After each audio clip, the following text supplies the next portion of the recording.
Everyone, welcome to course wars MS excel series. So आज की video में हम समझेंगे कि कैसे हम डेटा वैलिडेशन टूल का यूज़ करके अपना डेटा मिसमैच को प्रिवेंट कर सकते हैं। मतलब कि अगर मुझे यहाँ पे डेटा डालना है फ़ोन नंबर का और मैं चाहती हूँ कि जो मेरा फ़ोन नंबर है वो एक ही बार आए, अगर दोबारा आए तो वो रिपीटेड एरर ना आए और एक ही बार वैल्यू ऐड हो, तो उसको हम आज समझेंगे। उसके लिए सबसे पहले हमें उस पूरे कॉलम को सेलेक्ट करना है और हमें ऊपर डेटा पे जाके डेटा वैलिडेशन ऑप्शन पे जाना है।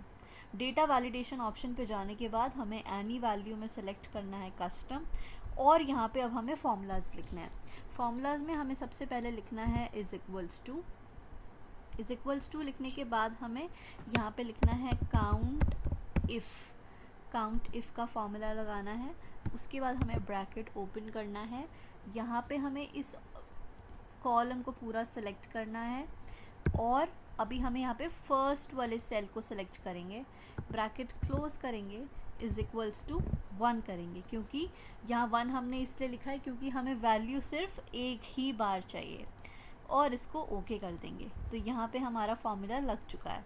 अब हम यहाँ पे अगर कुछ भी लिखते हैं, जैसे हमने लिखा 7886, तो यहाँ पे एक बार वैल्यू ऐड हो गई, बट अगर हम दोबारा सेम वैल्यू लिखते हैं तो हम जब जैसे ही एंटर करेंगे हमें यहाँ पे एक मैसेज मिलेगा, this value doesn't match the data validation restrictions defined for this cell.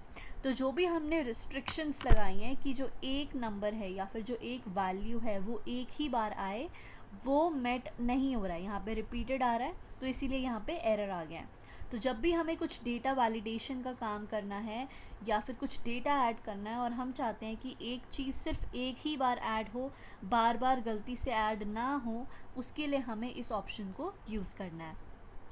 इसी तरह अगर आप कुछ यूनिक वैल्यू लिखते हैं यहाँ पे, जैसे 9898, तो यहाँ पे कोई एरर नहीं आएगा। 3434 कोई एरर नहीं आएगा।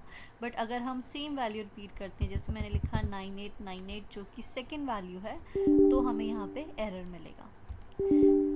तो हमें ये हटाना पड़ेगा और हमें समझ आएगा कि यहाँ पे हमारा एरर है। इसी तरह अगर हम चाहते हैं किसी टेक्स्ट पे कि यहाँ पे सिर्फ टेक्स्ट ही लिखा जाए, कोई नंबर ना लिख पाए ताकि हमसे गलती ना हो, उसके लिए भी हमें उस पूरे कॉलम को सेलेक्ट करना है। डेटा वैलिडेशन वाले ऑप्शन पे जाना है डेटा के अंदर, और एनी वैल्यू की जगह यहाँ पे कस्टम पे क्लिक करना है। फॉर्मूला में हमें यहाँ पे लगाना है is equals two is text, की टेक्स्ट ही होना चाहिए।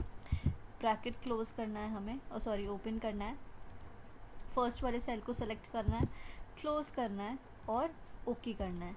अब अगर हम यहाँ पे किसी नंबर को हटा के यहाँ पे कुछ नंबर लिखते हैं तो हमें एरर देगा कि ये रिस्ट्रिक्शन से मैच नहीं हो रहा।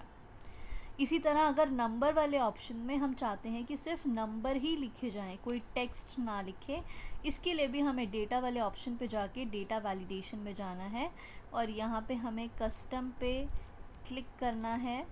ये फॉर्मूला हटाना पड़ेगा हमें, और यहाँ पे हमें लगाना है इज़ नंबर, और यहाँ पे हमें फर्स्ट वाले ऑप्शन को सिलेक्ट करना है, क्लोज करना है एंड ओके।